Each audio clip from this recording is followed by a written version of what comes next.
Assis sous la véranda de son hôtel endommagé à Buzy, Rudolfi Shinidi se souvient très bien de ce 16 mars. Quand ça a commencé, il y a eu un sifflement. Les arbres, les toits, tout volait. C'était terrible. Sur pratiquement tous les bâtiments devant lesquels on passe à Buzy, on remarque cette marque laissée par l'eau. Elle indique le niveau des eaux de crue du 16 mars, plus de 24 heures après le passage du cyclone Idai dans cette ville. Et comme dans beaucoup de secteurs de cette région, les eaux de crue n'ont pas encore complètement disparu. Ces images ont choqué le monde, elles ont conduit à des opérations de sauvetage aérien sans précédent. Au moment où les inondations ont diminué, on dénombrait 108 victimes.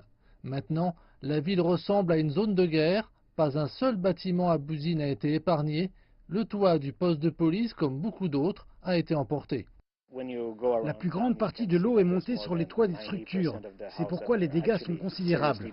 Quand on se promène en ville, on s'aperçoit que 90% des maisons sont gravement endommagées. Beaucoup sont totalement détruites.